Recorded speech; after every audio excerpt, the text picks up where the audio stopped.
Welcome to Numerical Methods for Scientists and Engineers with Pseudocodes. Video 5. Continuous Least Squares Approximation. Continuous least squares approximation is an extension of the traditional least squares method, which is typically used in linear regression and other optimization problems. The general concept of the least squares method aims to minimize the sum of the squares of the residuals between the observed values of a set of discrete data points and the values predicted by the fitted model. The continuous least squares problem involves continuous functions, and the goal is to find a continuous function that best approximates a set of continuous observations over a given interval by minimizing the squared error in a continuous domain.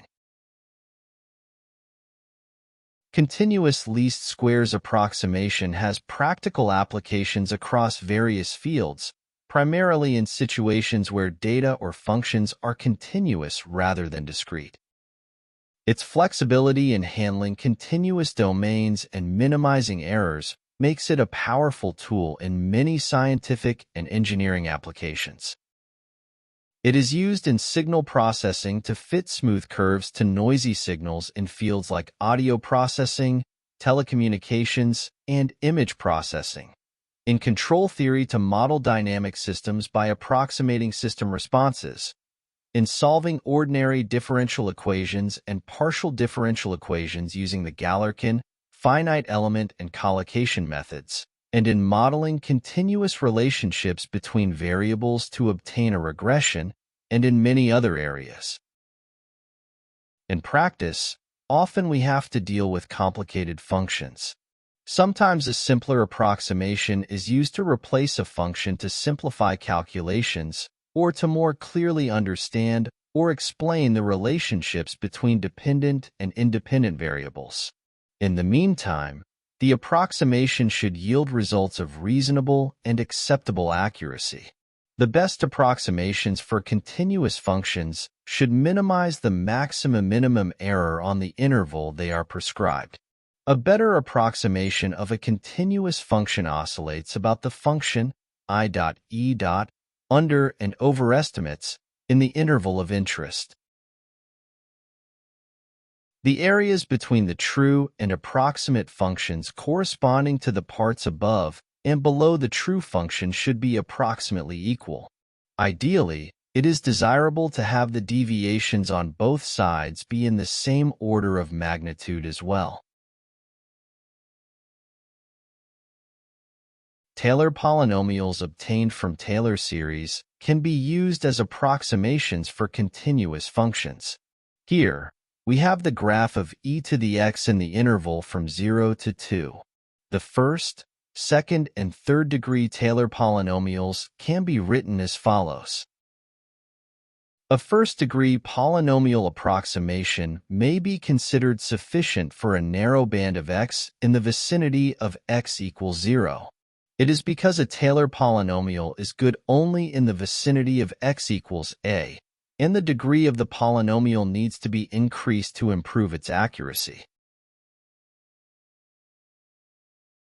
A second-degree Taylor polynomial provides a better approximation for a wider range of x.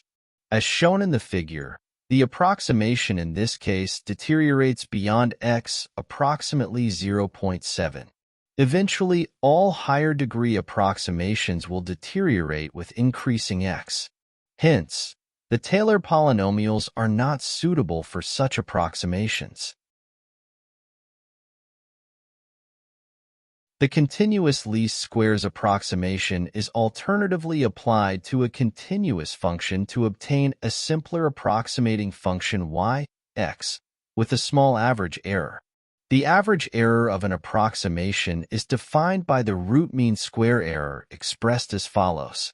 This is equivalent to minimizing the sum of the squares of the continuous residual, that is, delta y equals yx minus fx. The objective function can be written as follows. This expression is referred to as the least squares approximation problem. Consider the nth degree approximating polynomial yx. The objective function can be constructed as follows. We take the partial derivatives of the objective function e with respect to model parameters a0 through am and set them to 0.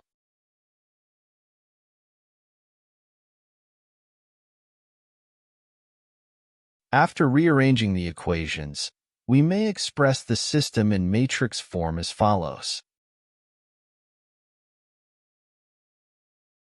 The resulting system of linear equations is ill-conditioned for m greater than 5. Therefore, approximating functions with high-degree polynomials is not recommended. Let us find a continuous linear approximation to the given function on the interval from 0 to 2 using the least squares approximation. We can express the system of 2 by two equations as follows.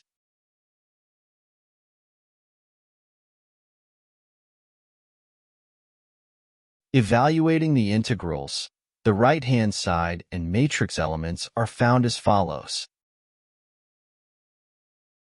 Substituting the numerical values, we get the following system, and solving it for a0 and a1 yields the model parameters.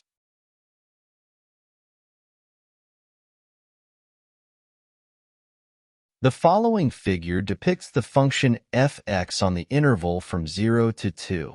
The fitted line is also plotted comparatively along with the original function. We observe that the linear approximation looks decent to the eye, but considering the magnitude of the residuals, the error is not small. Now we plot the difference between the true function and the approximate line, i.e., the residual function. We note that the average value of f in this interval is 1.6365. The approximation yields the large errors at 3 distinct points. We ask this question, are these errors acceptable or not? The answer to this question varies depending on how and where the analyst will use this approximation. However, we can decrease these errors further by increasing the degree of the approximating polynomial. We conclude this video by recommending you increase the degree of the polynomial as a practice problem and note the results. That is all for now. See you next time with another topic. Bye.